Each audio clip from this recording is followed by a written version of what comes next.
Okay.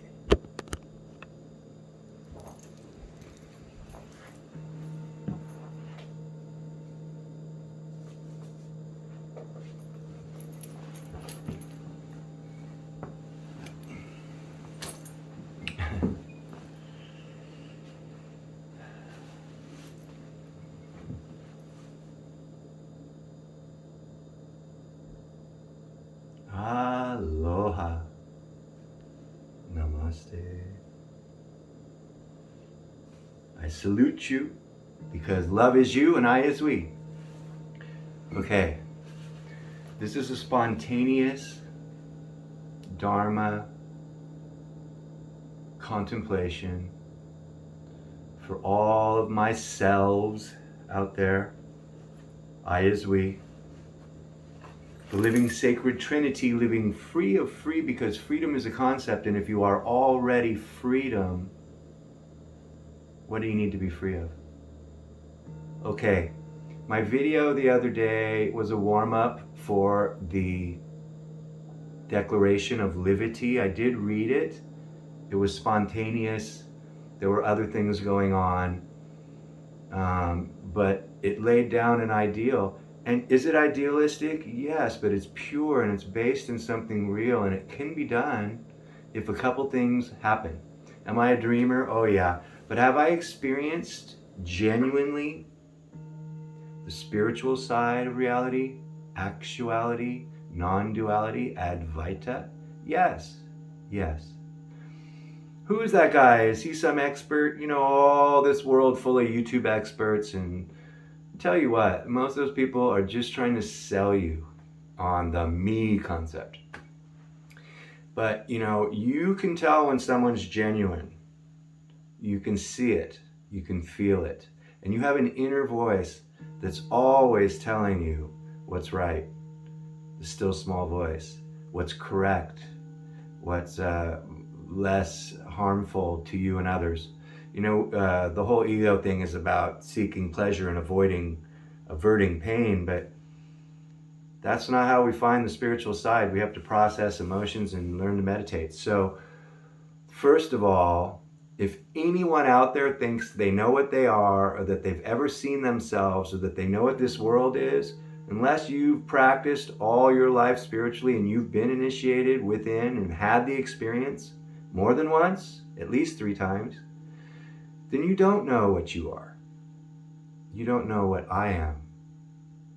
And that's why we're here. Oh, God is love. What? No.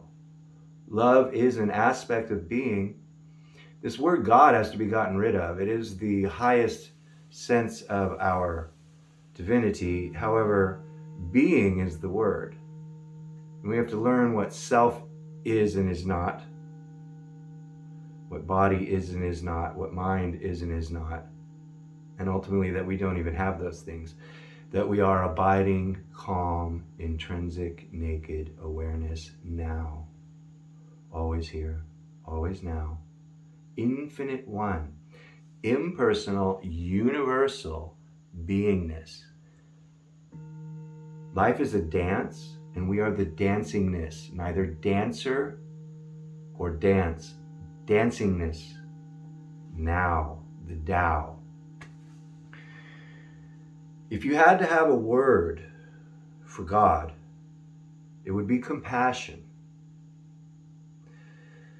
It would be compassion, because within compassion is loving kindness, patience, gratitude, forgiveness, humility, service. Nature is what gave us God to begin with, because it gives us the highest teaching. Nature is truly our mother and father, and it truly is our teacher, our guru, our comforter, our fear, our love, our evolution, and yet not. And remember that when you look in the mirror, you don't see I. You see a concept called me. You see a personal sense of self, an ego, a split mind, a separate sense of self. How do you discover what your invisible, eternal, infinite self is? It's not a self, it's beingness. It is individual, but it's infinite. It's unified. Group soul. So, why this video? This is for those who will listen because I care. I don't know how much longer I will be around, but I've seen so much change in my life, and I've truly devoted myself to trying to make the world a better place, trying not to misguide people. And, I had a lot to work out in my own life. We all do, some more than others. And we have to be, self-honesty, humility, sincerity. This is what leads to clarity. And the experience, whenever we have it, it's always a sense of infinite one, a unity experience, but it's usually different. It comes through our consciousness as it is unlearning things and releasing concepts and constructs like time and mentality, and learning, the nature of the mind is to vibrate, and all thoughts are audible. So you hear the bells in the background, that's a higher vibration. Okay, so that's what we're doing, raising the vibe. Vibes is right. Raising the vibe. That's what music, this is a musical existence. That's what the math is. It's the music. Sacred geometry. And sacred geometry, just like nature, can show you what can't be said and what can't be thought, but can be known because it already is known. We have to come to the already isness of now, of infinite eternal perfection without beginning or end. Yet we can't get there unless we learn what the shadow is. We let nature show us what's behind it.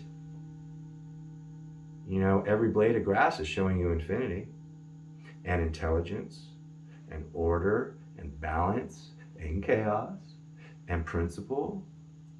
It's all perfection. It's the mind that gets in the way. As Shakespeare said, there is neither, was it Macbeth? There is neither good nor bad, but thinking makes it so. Your mind is like a bell. Let it vibrate in its high, true tone. Om, Tat, Sat. We are I. I is we. And this is a quantum entanglement. And the mind is an instrument. It is a holographic quantum projector. A quantum holographic projector. And it can do magic with time. And that's where magic exists in the mind, because the miracle is what already is. And the magic is what reveals the miracle to you, until you just realize is the miracle itself, is the impersonal spiritual, right? Is the infinite spirit. This really is a spiritual existence. What is the nature of being? Consciousness, awareness, naked intrinsic awareness. And your mind, if you can work on your mind and let it become, first, our minds are like something written in stone, like thoughts are like written in stone, and it takes them a long time to go away, especially with anger, which is the only real sin. It's poison, and the antidote is patience. Then our mind becomes more like clay, and if you write in clay, those thoughts, those feelings, they don't last as long.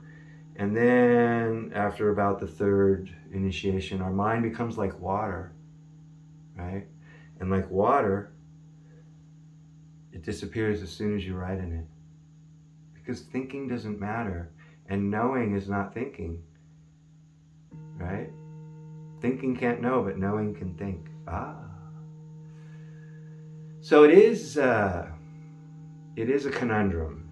It is a riddle, and the mind can't wrap around it. And the mind can't ever really be still, but it can be elevated. The vibration can rise and can be lifted, usually with the help of a genuine one, a realized one. And dogma and religion, that's what's causing problems. It's scaring people away from their own divinity. We're afraid of our own divinity because we think we're the creature. And if you look at the world, It's either produce or manufacture. The earth produces, nature produces, man manufactures, and the mind manufactures. There's a difference. And in the Declaration of Livity, it talks about every single action must be based in the infallible law of spiritual beingness. In other words, what blesses one blesses all. You cannot use weapons. You cannot harm. You cannot reject people. You cannot ignore problems. You cannot lie. We must have integrity. We have a crisis of integrity, a dearth of integrity in our country. From the top down, all the way down, and it's only snowballing. In the world, you know, if you love the natural world, wake up. You think recycling is making a difference? They're not even really recycling everything. And I'm not saying not to, but people step it up about 100 notches. I did it a long time ago. I haven't even had a car for 8 years. I walk everywhere. I carry my water and food. Am I better? Am I righteous? No. Part of that is because I stopped playing the game and I ran out of money. Would I like an electric bicycle? Sure. The right one, you know. But the thing is it's about how we react and how, you know, appearances are always changing around us. That's the nature of nature. And yet there is a divine perfect principle underneath informing and birthing this now. Always new, always perfect, always genuine, always intact, immutable, isness. And when we're dancing, not like some structured dance like a tango, but like when we're free dancing and we're just eyes closed even, and we're not thinking, we're just being. When you're playing music, when you're flow state, when you're surfing, when you're doing a sport, when you're knitting, when you're whatever puts you in the flow, there's no thinking, there's knowing going on, and there's just absolute perfection unfolding because there is no doubt, there is no fear, there is no thought. Appearances are not at the forefront of the mind. We can see appearances, and we should know them for what they are and what they are not. See, this is the work. And all this smoke and mirrors and shadow play in front of you and virtuosity, virtuality, you know, we're losing our virtue because there's vice built into these divisive devices that spy on us. And isn't it funny that they're charging us so that we're paying them to train them how to use us? Like, not only are you being individually manipulated through AI, but you're also training AI how to manipulate the species. And this is just simple AI. There's really big, gnarly military AI. Okay, but think about it. Just on my phone, it's got Google, it's got Samsung, it's got like 5 other AIs built in. Okay, so Facebook, all those things. And I'm paying for them to spy on me and try to propagandize me and corral us. And they've allowed, you know, the population to get out of control, and now they're trying to push the people in the cities. And don't think I'm making it up. You go outside and look at nature right now, and if you've been around long enough, over 30 years, you would know that we are in the middle of a collapse. It is a calamity. And this planet is not old enough to be going through this like this. It's gone through it before naturally, but this is man-made. And you know, the amounts of radiation around us are increasing from everything.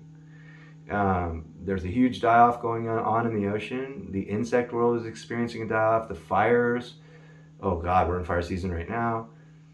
That's never happened in modern history here. Okay, the genocides that are still occurring, man's inhumanity to man, inhumanity to animals, inhumanity to nature, inhumanity to himself, the Illuminati, secret societies and brotherhoods. That's what the Declaration of Livity is talking about, people. Can it be eradicated? Well, it wouldn't be easy. But if you look at Agenda 21 on the UN's website, or Agenda 2030, you'll see what's going on with this plandemic. That's right. So, you know, these big churches that pray and have belief, they're lost. Don't believe anything. If you want to find the truth, if you want to find quote unquote God, don't believe, because believing is putting your faith in something that isn't true. Faith, on the other hand, is based in an understanding and a trust and a surrender. Okay? So, you know, don't be a blind believer. True believers are the big problem on this planet. They always have been. I don't care if it's modern with Trumpites or you know, whatever your political or sexual or gender agenda or racial agenda or national agenda or political system agenda. There's so many kinds, and yet they don't serve you, and because they don't serve the whole. The individual is the seed of the whole. So will anyone hear this? I hope so. I love you, all of you, and I've spent my life trying to figure it out and be honest with myself and honest with others, and it's not easy. That's the funny thing about the truth. The truth is very, very simple, but it sure ain't easy. Why? Because of the mind. And when you learn that you're not a mind and that you don't even actually have one, when you learn that you're not a body and that you don't even actually have one, first you got to use it like a car and you got to use the mind like a computer, but you will learn you can touch awareness, and awareness can use all those things and yet not be them, because it's already being, and it's unattached, and it's unencumbered, and it's unobstructed, infinite flow. So away we go. It's the music, because that's what we are, and that's what this life is, dancingness. And it's the sacred, it's the love and the compassion and taking refuge in the secret, sacred jewels of awareness, of Sat Chit Ananda, existence, consciousness, bliss. Where's the mind and the body in that? All fear comes from the mind and the body. Fear is not a natural thing. They'll try to tell you fight or flight is natural. It is not. It is learned. And everything learned is false. All thinking and words are a lie. So even though I'm, giving this, and it states and stages of awareness, ultimately, this doesn't even really ever happen. Really. Now, the thing about, you can have a high intelligence and not be smart if you don't have guidance. That's what took me so long. Because a high intelligence can be a real problem. It can really fuel an ego and a power and a lust for power and stuff. So it's predatory. And without wisdom, without being smart, you really suffer. And I gotta say, I was a giant fool. I completely take that responsibility. I thought I knew and I didn't, because that's part of being young and smart and gifted, young, black and gifted, but I wasn't black. But there's so much going on with privilege, white privilege, and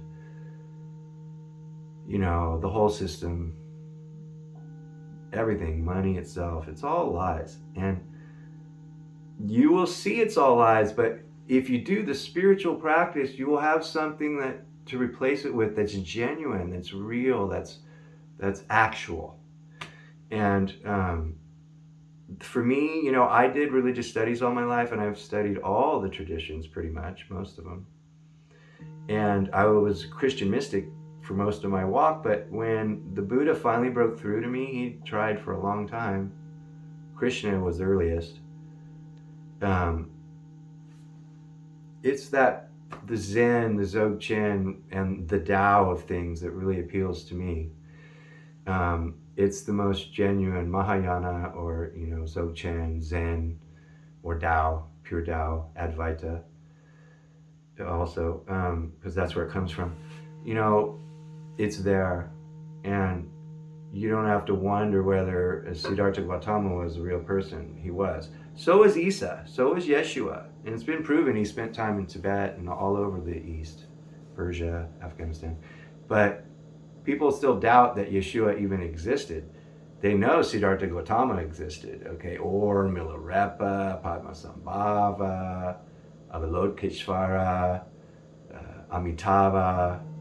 Okay, there's Buddhas that you can, and modern masters. Joel Goldsmith, The Infinite Way. There are many, okay,